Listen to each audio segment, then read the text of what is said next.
Hi, ഞാൻ doctor Sini സജീവാണ്. ഇന്ന് നമുക്ക് പുളിയിഞ്ചി ഉണ്ടാക്കുന്ന ഒന്ന് നോക്കാം.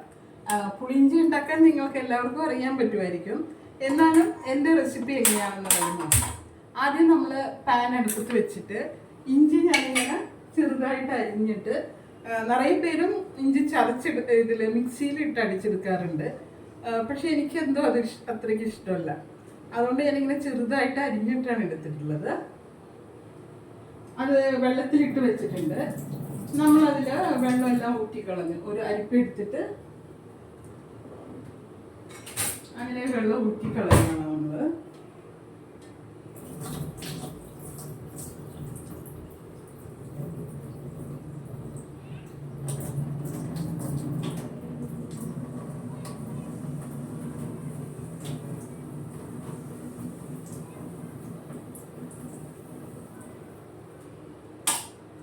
അപ്പോൾ ഇത് അരിപ്പയിലിട്ടിട്ട് നമ്മളിങ്ങനെ വെള്ളം ഊറ്റിക്കളഞ്ഞ് ഇഞ്ചി എടുത്തിട്ടുണ്ട്.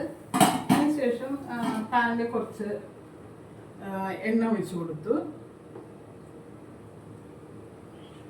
ഇഞ്ചി മിക്സിയിൽ അടിച്ചെടുത്ത എന്തോ അതിങ്ങനെ തരിതരിയായിട്ട് കടിക്കത്തില്ല. എനിക്കിങ്ങനെ തരിതരിയായിട്ട് കടിക്കുന്നതാണ് എനിക്കിഷ്ടം. അതുകൊണ്ട് ഞാനെപ്പോഴും ഇങ്ങനെ കൊത്തി അരിഞ്ഞാണ് എടുക്കുന്നത്. ഇനി നമ്മളിങ്ങനെ ഇഞ്ചി ഇട്ടിട്ട് ഇത് എണ്ണയിലിട്ട് നന്നായിട്ടൊന്ന് ഫ്രൈ ആക്കി എടുക്കണം. ഇത് ഏകദേശം ഒരു 1/2 കിലോളം ഇഞ്ചിയാണ് ഞാൻ എടുത്തിട്ടുള്ളത്. അങ്ങനെ എണ്ണയിൽ പാനിലിട്ടു. അതിന് ശേഷം നന്നായിട്ട് ഫ്രൈ ആക്കി എടുക്കണം നമ്മൾ.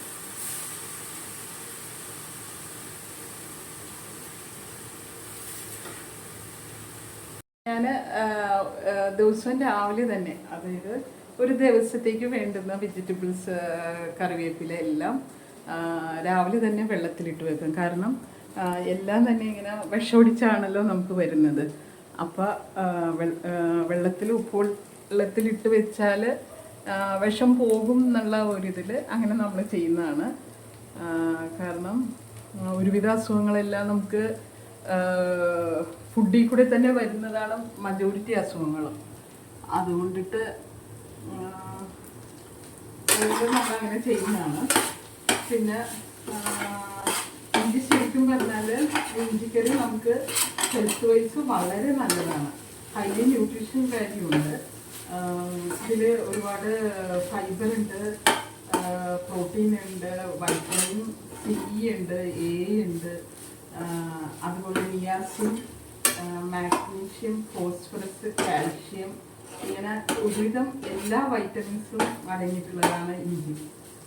അതുപോലെ തന്നെ ഇഞ്ചിക്കറിക്ക് ഉപയോഗിക്കുന്ന ശർക്കരയിലും നമുക്ക് ഒരുപാട് അയൺ ഉണ്ട്, കാൽഷ്യം, വൈറ്റമിൻസ് ഉണ്ട്. അതുപോലെ ഹൈലി ന്യൂട്രീഷ്യസ് ആണ്. അപ്പോൾ നമുക്ക് ശരിക്കും നോക്കിയാൽ ഇഞ്ചിക്കറിയിൽ ന്യൂട്രീഷണൽ വാല്യൂ വളരെയധികം ഉണ്ട്. അതുപോലെ ഒരുപാട് അസുഖങ്ങൾ തടുക്കാൻ വേണ്ടിയിട്ട് ഇഞ്ചിക്കറിക്ക് സാധിക്കും. പ്രഷറിന് വളരെ നല്ലതാണ്, ഷുഗറിന് നല്ലതാണ്, വെയിറ്റ് റിഡക്ഷന് നല്ലതാണ്.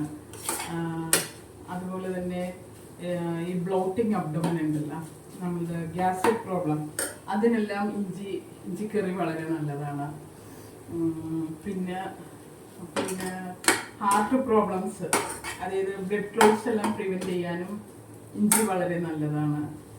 അങ്ങനെ എന്തുകൊണ്ടും ഇഞ്ചിക്കറി നമുക്ക് ഹെൽത്ത് വൈസ് നോക്കിയാൽ ഹൈലി ന്യൂട്രീഷണൽ വാല്യൂസും വളരെ നല്ല ഒരുപാട് ബെനിഫിറ്റ്സും ഉണ്ട്. അതുപോലെ ഒബിസിറ്റിക്ക് നല്ലതാണ്. ഇപ്പം നോക്കൂ, ഇഞ്ചി നല്ല ബ്രൗൺ കളറിലായിട്ടുണ്ട്. ഇനി നമുക്ക് ഗ്യാസ് ഓഫ് ചെയ്യാവുന്നതാണ്. അതിനുശേഷം നമ്മൾ അടുത്തൊരു ചട്ടിയിൽ ഗ്യാസ് കത്തിച്ചു. അതിൽ കുറച്ച് കടുക് ഇടണം, ഉലുവ ഇടണം. എല്ലാം ഒരു 1/2 ടീസ്പൂൺ വെച്ചിട്ട് മതിയാവും. പിന്നെ ഇത്രയും സാധനങ്ങൾ: കറിവേപ്പില, പച്ചമുളക് ചെറുതായിട്ട് അരിഞ്ഞത്, പിന്നെ ഉണക്കമുളക് ഒരു 6-7 നമ്പേഴ്സ്. ഇത്രയും സാധനങ്ങൾ നന്നായിട്ട് വറുത്തെടുക്കണം.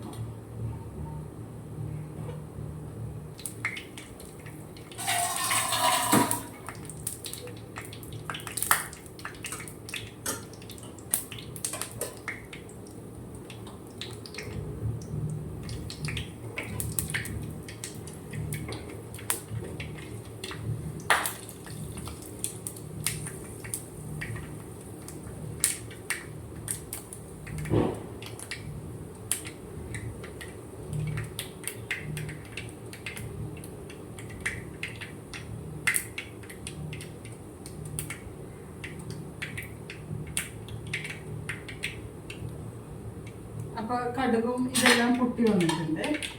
അതിലേക്ക് നമ്മൾ പച്ചമുളക് ചെറുതായിട്ട് അരിഞ്ഞത്, കറിവേപ്പില, ഉണക്കമുളക് ഒരു പാനിലേക്ക് നന്നായിട്ട് വഴറ്റിയെടുക്കുകയാണ്.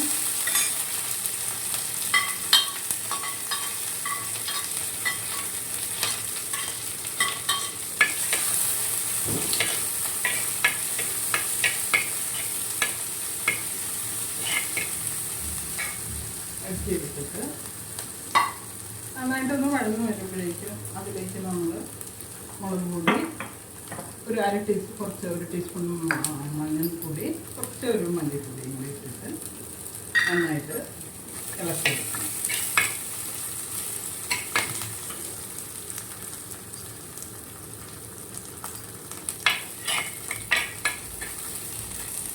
നന്നായിട്ട് ഇത് വഴന്നിട്ടുണ്ട്. അപ്പോൾ നമ്മൾ മഞ്ഞൾപ്പൊടി ഇട്ടു,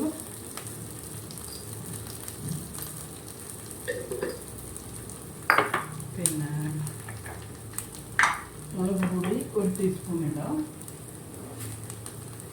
നമ്മൾ പച്ചമുളക് ഒരു 7-8 നമ്പേഴ്സ് ഇട്ടിട്ട് 7-8 ഇട്ടിട്ടുണ്ട്. അപ്പോൾ ഒരുവിധം ആവശ്യത്തിനുള്ള എരിവുണ്ടാകും. ഇതിപ്പോൾ ഞാൻ 1 ടീസ്പൂൺ മുളക് പൊടി ഇട്ടു. പിന്നെ ഇളക്കി കൊടുക്കണേ. കരിയരുത് മുളക് പൊടി, മഞ്ഞൾപ്പൊടിയില്ല, പിന്നെ ഇത്തിരി മല്ലിപ്പൊടി ഇട്ട് കൊടുത്തു. നന്നായിട്ട് ഇളക്കിയെടുത്തു. എന്നിട്ട് നമുക്ക് ഗ്യാസ് ഓഫ് ചെയ്തിട്ട് കുറച്ചൊരു കായപ്പൊടി ഇടാം.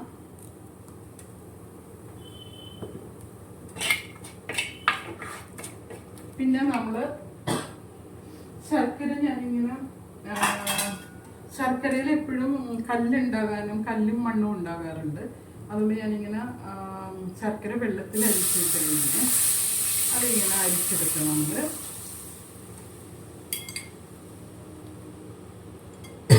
ശർക്കര ഇങ്ങനെ അരിച്ചെടുത്തു. അതുപോലെ തന്നെ അരിച്ചെടുത്തു. അതുപോലെ തന്നെ പുളിയും വെള്ളത്തിലിങ്ങനെ ചൂടുവെള്ളത്തിൽ കുതിർക്കാൻ വെച്ചിട്ടുണ്ട്. അത് നന്നായിട്ട് പിഴിഞ്ഞിട്ട് നമ്മൾ ഈ അരിപ്പയിൽ വെച്ച് ഇങ്ങനെ അരിച്ചു വയ്ക്കാം.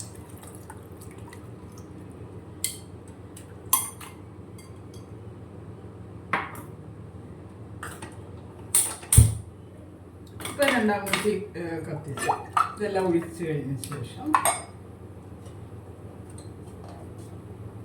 എന്നിട്ട് ഒന്ന് തിളച്ച് വരുന്ന ശേഷം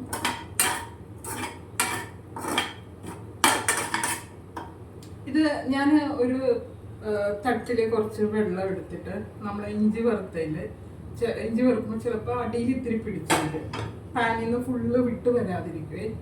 അപ്പോൾ ഒരു പാത്രത്തിൽ ഇങ്ങനെ വെള്ളം എടുത്ത് അതിൻ്റെ മേലെ വെച്ചിട്ടുണ്ടെങ്കിൽ നമുക്ക് അടിയിൽ പിടിച്ചിരിക്കുന്ന ഇഞ്ചിയെല്ലാം നന്നായിട്ട് വിട്ട് വരാൻ പറ്റും. അപ്പോൾ ഇത് തിളച്ച് വന്നതിന് ശേഷം നമ്മൾ ഈ ഇഞ്ചി ഇതിലേക്ക് ഇട്ടു.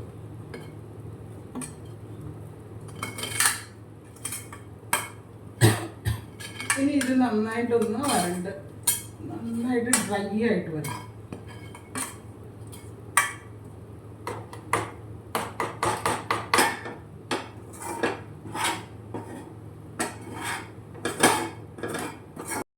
അപ്പോൾ നമ്മുടെ ഇഞ്ചിക്കറി നന്നായിട്ട് പറ്റി വന്നിട്ടുണ്ട്.